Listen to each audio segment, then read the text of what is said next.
Okay, dear students, today we're going to discuss about human health and diseases. Okay, so as we know that health is the physical, social, and mental well-being of a person. It's not just that a person is not suffering from diseases, so we'll tell that he or she is being healthy. No. So what we'll discuss this health as? We'll say it's the physical, social, or mental well-being of a person, and mental well-being of a person.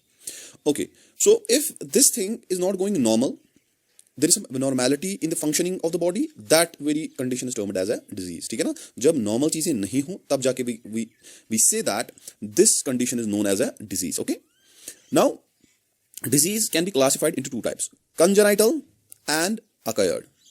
Congenital can be further divided into two types: genetic and transplacental. Genetic means अगर इसके genetic material में problem हो, जैसे for example it can be of two types: Mendelian and chromosomal. Genetic मतलब ये है कि इसके जेनेटिक मटेरियल में प्रॉब्लम है, वो मेंडेलियन डिजीज भी हो सकती है, मेंडेलियन टाइप जेनेटिक डिसऑर्डर भी हो सकता है जब जीन्स में प्रॉब्लम हो. ओके, और इसके साथ साथ ये क्रोमोसोमल डिसऑर्डर भी हो सकता है. ओके, नाउ कंजेनिटल का दूसरा फॉर्म है ट्रांसप्लेसेंटल. ट्रांसप्लेसेंटल मींस जब एक मदर इफेक्टेड है और वो डिजीज आती है फीटस में. इन बोथ द केसेस जब बच्चा पैदा होता है तो उसमें ऑलरेडी डिजीज है. That's why we call it as a congenital disease. Okay, now whereas in case of this genetic disorder, this genetic disorder can be expressed in later life as well. लेकिन जो problematic genes है, जो problem है, जैसे chromosomal disorder, वो already इसमें present है at the time of birth, right?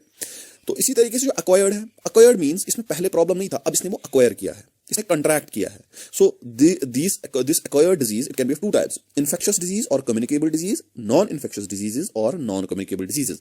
Infectious diseases या communicable disease means जो communicate होती है from a diseased person to a healthy one. Like अगर कॉमन कोल्ड है, फ्लू है, ठीक है ना, तो फ्लू जो है वो एक डिजीज से एक हेल्दी में चला जाएगा. लेकिन जो नॉन कम्युनिकेबल डिजीजेस है, जैसे for example there is cancer. Okay, अगर किसी में ये प्रॉब्लम है खुदा ना खास्ता, तो वो जरूरी नहीं है कि अगर उसके साथ कोई टच करेगा तो उसको भी लग जाएगी. तो that way it will be called as a non communicable. Okay, so first if we take the infectious diseases, these infectious diseases, that means these diseases they transmit to a healthy person. Healthy transmission. So this transmission occurs from a healthy person to a diseased one. Okay, now this infectious disease, it can be of two types: contagious and non-contagious. Contagious मतलब go games और touch ऐसे, that means जब contact होगा.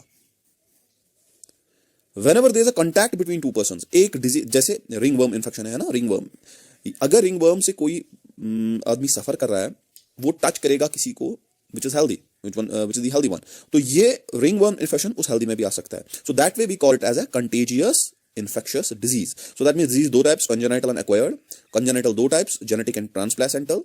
Genetic दो types: Mendelian and chromosomal. Mendelian मतलब क्या हो गया, जीन्स में प्रॉब्लम है, ठीक है ना. इसी तरीके से acquired जो है ये इन्फेक्शियस डिजीज हो सकती है या नॉन इन्फेक्शियस डिजीज हो सकती है, ठीक है ना. इन्फेक्शियस डिजीज दैट मीन जो कम्युनिकेबल डिजीज है, इन्फेक्शियस डिजीज कम्युनिकेबल डिजीज जो है ये कंटेजियस हो सकती है और नॉन कंटेजियस हो सकती है. कंटेजियस मतलब हो गया जब कांटेक्ट होगा, टच की वजह से फैलेगी, फॉर एग्जांपल रिंगवर्म. तो नॉन कंटेजियस डिजीज जो है ये भी एक डिजीज से, this non contagious is also transferred from a disease to a healthy one, लेकिन नॉट थ्रू कांटेक्ट. इसमें कांटेक्ट नहीं होता, ठीक है ना. इसमें अलग रूट्स ऑफ ट्रांसमिशन है, जैसे for example faeco oral route of transmission, like in case of ascariasis, round worm infection. देखिए बेटा, फीको ओरल रूट मतलब ये है अगर किसी को एस्केरियासिस हुआ है, राउंड वर्म इन्फेक्शन है, ठीक है ना, इससे बच्चों में होता है अक्सर ये, तो ये राउंड वर्म के जो एग्स हैं ये फीसिस के थ्रू बाहर आते हैं.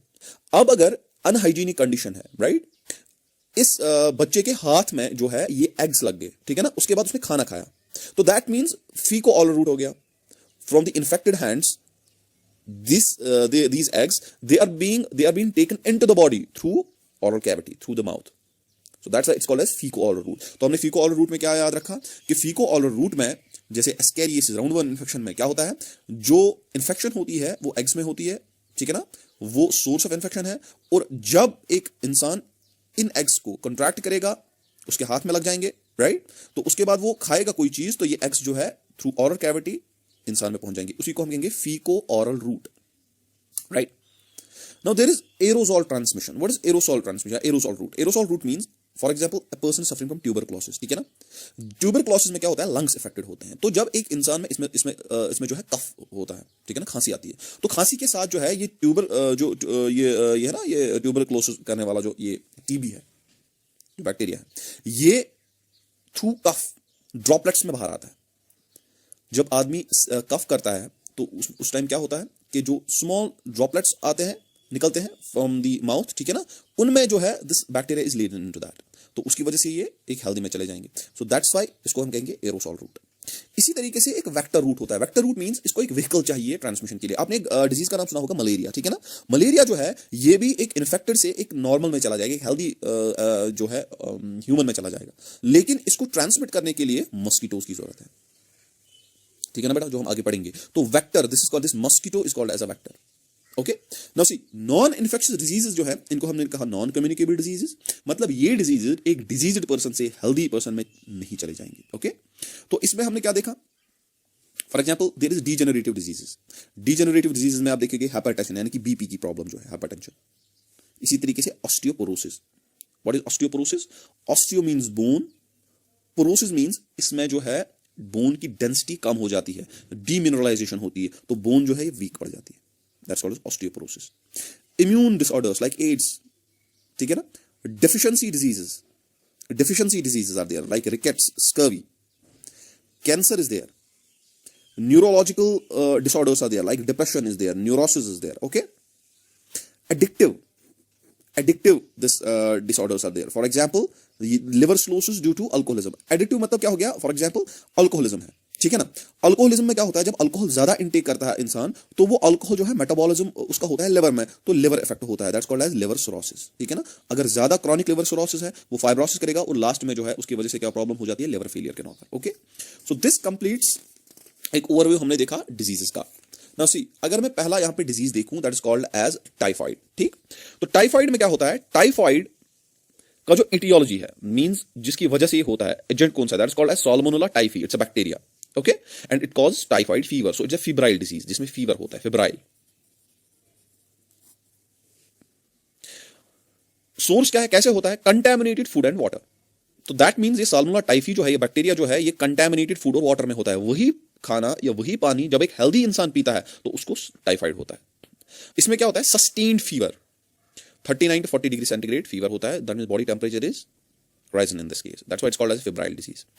वीकनेस आती है, स्टमक पेन होती है, anorexia, anorexia means loss of hunger, भूख नहीं लगती इसमें, ठीक है ना। एब्डोमिनल पेन होता है, and in severe cases intestinal perforation and death. Intestinal perforation means जो एक्चुअल में ये साल्मोनेला टाइफी है, ये बैक्टीरिया जो है ये किसको इफेक्ट करता है, ये इंटेस्टाइन्स को इफेक्ट करता है। परफोरेशन मींस उनमें होल्स बना देगा, ये जब ज्यादा सीवियर इन्फेक्शन लोड होगा होल्स बनाएगा जिसकी वजह से डेथ हो जाएगी, ठीक है ना बेटा। Persons which do not show symptoms या साइंस, मतलब जिनमें आपको नहीं लगेगा, जिनमें ये सब चीजें नहीं होंगी, जिसमें वीकनेस कुछ नहीं, पेन वेन कुछ नजर नहीं आएगा ना, फीवर होगा इनमें, ठीक है ना, उनको हम, उनमें सिम्टम्स नहीं होते, that means they are asymptomatic, they do not show symptoms, those are called as carriers। उनको हम क्या बोलते हैं, कैरियर्स। वो कैरियर्स मतलब वो इंसान होते हैं जिनमें इन्फेक्शन तो होता है लेकिन उनमें ये साइंस नहीं होते, उनको हम कैरियर्स कहते हैं। सबसे फेमस जो है इसकी एग्जांपल है मैरी मेलोन, ठीक है ना, टाइफाइड मैरी भी उसको बोलते थे। ये एक फीमेल थी जिसमें टाइफाइड था लेकिन पता नहीं था कि इसमें टाइफाइड है। पहला एक कैरियर का केस था जिसकी वजह से क्या होता था, ये बहुत सारों को इसने इन्फेक्ट किया है, a lot of people she infected. और ये जरूरी नहीं है कि हर कोई कैरियर बने, जिसने खुद तो ये ठीक थी, इसको तो इन्फेक्शन था लेकिन इसमें साइंस नहीं थे, सिम्टम्स नहीं थे, लेकिन जितने भी लोगों को इसने इन्फेक्ट किया था उनमें मेजॉरिटी ऑफ देम डिजीज हो गई थी, ठीक है ना। इसीलिए इसको हम कहते हैं टाइफाइड मैरी या मैरी मेलोन, ठीक है ना। Okay, carriers act as reservoirs. Reservoirs means मतलब ये कैरियर जो होता है ना, ये सोर्स ऑफ इन्फेक्शन बनता है दूसरों के लिए। एंड इनमें हम क्या करते हैं, gall bladder is removed, cholecystectomy is done, cholecystectomy is done। cholecystectomy means gall bladder is removed in these people in order to prevent the further transmission, क्योंकि ये लोकलाइज यहीं पे होता है। ओके, सबसे इंपॉर्टेंट, अगर इसमें आपको सबसे इंपॉर्टेंट पॉइंट याद रखना है वो ये है कि जो टाइफाइड डिजीज है इसको हम किससे करते हैं test, Widal. Very very important test, asked in so many exams. This Widal test is the test for typhoid. Okay, now next disease is pneumonia. You know ये एक रेस्पिरेटरी डिजीज है और ये किससे होता है, जो है ये स्ट्रेप्टोकोकस बैक्टीरिया, ठीक है ना, Streptococcus pneumonia and Haemophilus influenza. इसमें क्या होता है, रेस्पिरेटरी डिस्ट्रेस होता है। डिस्ट्रेस मींस रेस्पिरेशन में प्रॉब्लम आएगी, फीवर होगा, चिल्स होंगे, कफ होगा, हेडेक होगा। As alveoli of the lungs they are filled with fluids. देखिए जब इन्फ्लेमेशन होगा या हम कहेंगे ये बैक्टीरिया जो है जब इन्फेक्ट लंग्स को करेगा तो वहां पे एक्सेस म्यूकस प्रोडक्शन होती है, वो म्यूकस किस में जमा हो जाता है, एल्वियोलाई में। तो सिंपल सी बात है, गैसेस एक्सचेंज प्रॉपर्ली नहीं होता है, रेस्पिरेटरी डिस्ट्रेस होगा। इसमें ट्रांसमिशन क्या होता है, एरोसॉल ट्रांसमिशन। अगेन जब नमूनिया होगा तो कफ होगा, जब कफ होगा तो ड्रॉपलेट्स के थ्रू जो है बैक्टीरिया बाहर आता है जो एक हेल्दी पर्सन को इन्फेक्ट करेगा। कॉमन कोल्ड, कॉमन कोल्ड किससे होता है, राइनो वायरस से। It infects the URT, URT means upper respiratory tract, it is upper respiratory tract, ठीक। अनलाइक नमूनिया, नमूनिया जो है ये डीपर रेस्पिरेटरी ट्रैक्ट पे एक्ट करता है, जैसे किस पे, लंग्स पे, तो ये अपर रेस्पिरेटरी ट्रैक्ट है। कंटैमिनेटेड ड्रॉपलेट्स, अगेन स्नीजिंग से, कफिंग से जो ड्रॉपलेट्स प्रोड्यूस होंगे उनसे एक हेल्दी पर्सन इन्फेक्ट होगा। अच्छा, 3 से 7 दिन जो है रहता है, 3 to 7 days। इसमें नेजल कंजेशन होगा, इसमें डिस्चार्ज होगा, म्यूकस डिस्चार्ज होगा, ठीक है ना, cough, headache, sore throat and tiredness, तो ये कॉमन इसके सिम्टम्स हैं। Okay, now there is another very important disease that's called as hepatitis, ठीक है ना, हेपेटाइटिस या जॉन्डिस। देखिए, itis means inflammation, hepar means liver is being inflamed here, that's called inflammation of the liver, hepatitis. See, pale yellowish appearance of mucous membrane and skin. सबसे पहला चीज जो hepatitis में होता है क्या होता है, पेल येलोविश म्यूकस मेम्ब्रेन और स्किन हो जाता है, ठीक है ना। क्यों होता है, क्योंकि बिलिरुबिन लेवल इंक्रीज होती है ब्लड में। देखिए, बिलिरुबिन जो है येलोविश कलर प्रोवाइड करता है म्यूकस मेम्ब्रेन को और स्किन को। जब ये ब्लड में ज्यादा बढ़ जाएगा तो ये चीजें जो है कलर इसका क्या चेंज होगा, pale yellowish. Most of the times जो हेपेटाइटिस है ये वायरल होता है, that's why we call it as a viral hepatitis. इसके 2 टाइप्स हैं, हेपेटाइटिस ए, हेपेटाइटिस बी, इसके बहुत सारे टाइप्स हैं, ठीक है ना। हेपेटाइटिस सी है, हेपेटाइटिस डी है, हेपेटाइटिस ई है, लेकिन जो कॉमनली हम पढ़ते हैं कौन सा पढ़ते हैं, hepatitis A and hepatitis B. इसको हम कहते हैं, हेपेटाइटिस ए को हम कहते हैं इन्फेक्शियस हेपेटाइटिस, हेपेटाइटिस बी को हम कहते हैं सीरम हेपेटाइटिस। तो हमने एक डिफरेंस यहां पे क्रिएट करना है, ठीक है ना। Hepatitis A is called as infectious hepatitis, hepatitis B is called as serum hepatitis. जो पॉजिटिव एजेंट है, इसका एटियोलॉजी है, that is picorna virus, that is single stranded RNA virus, ठीक है।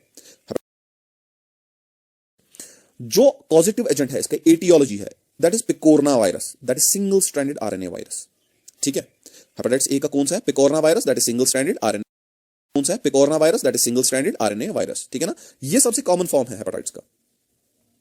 ओके, तो सोर्स क्या है इसका, food and water, contaminated food and water. ये जो ये वायरस है ये कंटैमिनेट करेगा फूड को, वाटर को। जब यही कंटैमिनेटेड फूड एंड वाटर कोई हेल्दी पर्सन खाता है उसमें क्या हो जाता है, infectious hepatitis. Okay, hepatitis B को हमने कहा सीरम हेपेटाइटिस, ठीक है ना। ये कंटैमिनेटेड ब्लड की वजह से होता है, जैसे ब्लड ट्रांसफ्यूजन किसी में हो गया की वजह से होता है, जैसे ब्लड ट्रांसफ्यूजन किसी में हो गया ना, कंटैमिनेटेड ब्लड था उसकी वजह से हो गया ये।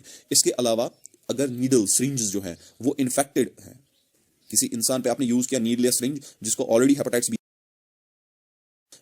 हेपेटाइटिस बी था, फिर यही आपने एक हेल्दी पर्सन पे किया, ये ट्रांसमिट हो गया। It's a sexually transmitted disease, STD. Very, very important. Hepatitis B is a STD. What is STD? Sexually transmitted disease. That means ये sexual intercourse से भी transmit होता है। Causative agent कौन सा है? Hepadina virus. That is a double-stranded DNA virus. It's also called as Dane particle. It's also called as Dane particle. और देखा गया है ये, अगर ये हेपेटाइटिस बी जो है लॉन्ग स्टैंडिंग केसेस में, मतलब बहुत ज्यादा देर तक इन्फेक्शन रहेगा, राइट, या इन सम केसेस जहां पे आप नॉर्मली ये देखते हो, it causes the liver cancer. So it's a positive agent. इसका कौन सा है, अब अगर लिवर कैंसर अगर किसी हेपेटाइटिस बी पेशेंट में देखा गया है, right, in most of the times long standing cases जब ज्यादा इन्फेक्शन होगा, राइट, तो दैट मींस हेपेटाइटिस बी का आउटकम लिवर कैंसर भी हो सकता है, ठीक है ना। इसके बाद और एक डिजीज है बेटा, दैट्स कॉल्ड एज डेंगू, या this pronounced as dengue and chikungunya. Both are the viral diseases, they are febrile. मैंने अभी आपसे कहा था फिब्राइल क्या होता है, व्हाट इज फिब्राइल, फीवर, ठीक है ना, characterized by fever and transmitted by Aedes mosquito. आपको पता है मस्कीटो के टाइप्स होते हैं, एक टाइप है इसका कौन सा, एडीज मस्कीटो, तो उसकी वजह से चिकनगुनिया या डेंगी हो सकता है। नाउ सी रिंगवर्म, अभी मैंने इससे पहले बोला था आपको रिंगवर्म क्या है, ये कंटेजियस डिजीज है। व्हाई कंटेजियस, टच की वजह से हो जाती है, right. It's a fungal disease, कौन सा fungus, डर्मेटोफाइटिस।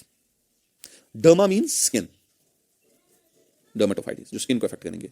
Trichophyton is the most common one, trichophyton is the most common one, okay. It mostly affects characterized tissue, ये कैरेक्टराइज्ड टिश्यू को अफेक्ट करता है, जैसे स्किन है, नेल्स है, हेयर है, scalp, right. Highly contagious means touch के through ये बहुत ज्यादा ट्रांसमिट होता है। इज अक्वायर्ड फ्रॉम सॉइल, सबसे पहले एक इंसान जो है इसको अक्वायर कर सकता है कहां से, सॉइल से। एक बार इसमें हो गया उसके बाद ये दूसरों को ट्रांसमिट कर सकता है। Transmitted by clothes, beddings, towels, comb etcetera. So आपको याद रखना है, अगर कोई इंसान ऐसा है जिसको रिंगवर्म इंफेक्शन है, ना ही आप उसके क्लोथ यूज कर सकते हैं, ना ही उसकी बेडिंग आप यूज कर सकते हैं, ना टॉवल्स यूज कर सकते हैं, even not the comb, because ये सब चीजें फोमाइट्स इनको हम कहते हैं, we call them as fomites. जैसे यूटेंसिल्स है, बाकी चीजें है ना, उनको हम फोमाइट्स कहते हैं। तो ये सब चीजें जो है ये ट्रांसमिट कर सकती है इन्फेक्शन को। Symptoms, dry skin, pruritus, itching, that's the most characteristic sign, ठीक है ना। Now moisture and high temperature is favourable for its growth. This is very very important. अगर इस डिजीज को कंटेन करना है, कंट्रोल करना है, तो मॉइस्चर और टेम्परेचर को यहां पे देखना पड़ेगा. मॉइस्चर ज्यादा नहीं रखना है, डैम्प प्लेसेस पे ये ज्यादा प्रोलिफरेट करेगा. ठीक है ना. अब इसकी वजह से डिफरेंट, अगर फीट पे हो गया, इफेक्ट हो गया, तो उसको कहते हैं एथलीट्स फुट, एथलेटिक फुट. धोबी इच, ये ग्राइन रीजन पे इफेक्ट करेगा. ठीक है ना. इसी तरीके से बार्बर्स इच, ये किसको इफेक्ट करेगा? Moustaches and beard. ओके, तो ये तो था रिंगवर्म इन्फेक्शन.